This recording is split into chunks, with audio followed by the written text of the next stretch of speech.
Welcome to The Explainer, everyone. I am absolutely thrilled to guide you through today's deep dive. We're going to look at a highly structured and truly fascinating piece of writing. Today, we are objectively breaking down the architecture and the arguments of a 2005 essay titled Make a Home for Our Souls.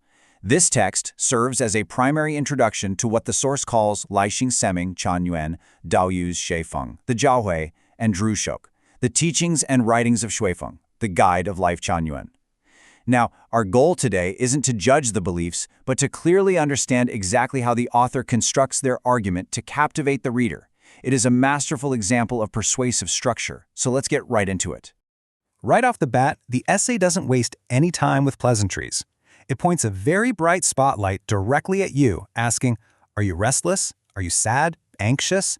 Are you at a loss? Lonely or solitary? By using these exact rhetorical questions right out of the gate, the author immediately taps into a universal problem, the psychological distress of modern life. The essay asserts that if you answer yes to any of these questions, it proves a deeply troubling reality about your current state of being. Okay, let's dive into this. We're going to logically dissect the essay's classic problem-agitate-solve framework. Here is our roadmap. The wandering soul, having versus lacking a home, evaluating other beliefs, Xuefeng and life Chuanyuan, and finally, time is running out. All right, starting with section 1, the wandering soul, the symptoms of a homeless spirit.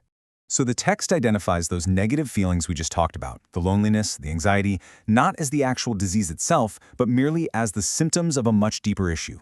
The author hits us with a really bold opening premise. You're like a wandering ghost, aimlessly wandering around. Wow, right?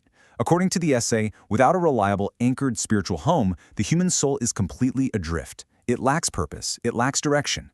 You aren't just sad, your spirit is fundamentally displaced. Moving right along to section 2, having versus lacking a home. Two very different destinies. And this brilliantly illustrates the sharp dichotomy the text creates. On one hand, having a home is described as calm, natural, and serene.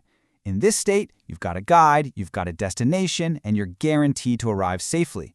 But on the exact opposite end, not having a home is miserable, aimless, confused, and anxious.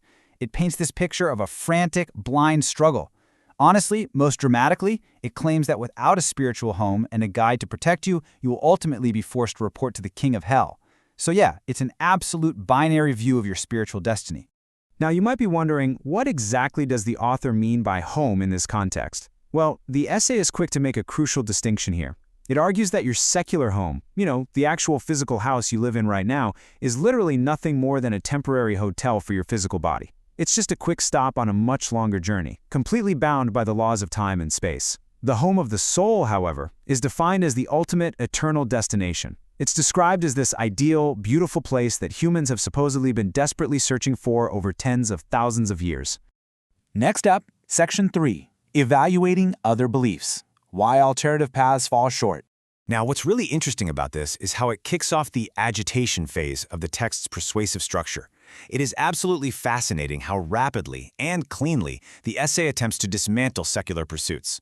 Science, critiqued as merely a tool to understand nature, and hey, a tool cannot be a home. Philosophy is dismissed entirely as just a way of thinking. When it comes to money, power, and status, the author rhetorically challenges us to admit that those things obviously can't truly house a soul. Even communism is evaluated and rejected as simply being a theory. The underlying argument here is incredibly consistent. Absolutely none of these worldly frameworks provide a true eternal destination. Then, the essay turns its critical eye toward traditional spiritual beliefs.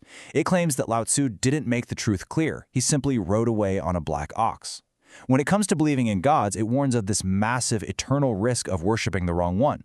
For the Buddha, the text asks, where is he? And explicitly warns against following a clay Buddha that can't even save itself from crossing a stream. Now, following the Tao is acknowledged as finding a home, but actually scratch that, it immediately warns that it's too risky without perfect guidance, arguing that even a tiny mistake will lead to absolute disaster. And what about believing in yourself? The text waves that away as totally meaningless unless you possess ultimate clarity about who you actually are. So throughout this whole section, the text hammers home the idea that these traditional paths either lack clarity or carry a devastating risk of misguidance. Which brings us to section 4, Xuefeng and life Chuanyuan, the proposed solution. All right, having systematically torn down the alternatives, the text finally presents its own answer. While it does acknowledge Jesus or Shakyamuni as valid homes, it offers a brand new path for those unfamiliar with them. Life Chanyuan. The text explicitly defines Life Chanyuan as the home of the soul. Founded by the author, Xu Feng, it's presented to us as the ultimate destination for those wandering, restless spirits we talked about at the very beginning of this explainer. It's positioned as the absolute, definitive place to finally let your spirit settle down and find peace. So the crucial point here is how the author positions his own role within this spiritual framework. Xu Feng explicitly states that he himself is not a deity. He isn't the home itself either. Instead, he defines his role as the tour guide of Life Chanyuan. According to the source material, he is surrounded by a group of angels, and his specific function is to safely guide people to the greatest creator's paradise. It's a very carefully defined, almost logistical organizational structure for spiritual salvation. And finally, Section 5. Time is running out. The final ultimatum. Every good persuasive essay needs a call to action, right? Well, this text builds in a profound sense of urgency. It presents a really stark philosophical warning about the nature of time. It argues that while life in the universal sense is infinite, human life is incredibly brief. The exact phrase used is "a moment is 100 years." It's a striking visual and a super powerful rhetorical device. The essay is essentially telling you your time to find the spiritual home is incredibly short, and the clock is loudly ticking. The essay ends with a pretty blunt warning. If you don't listen, you'll continue to wander. And when your time is finally up, you'll be left entirely homeless. It's a dramatic close to a highly structured piece of writing.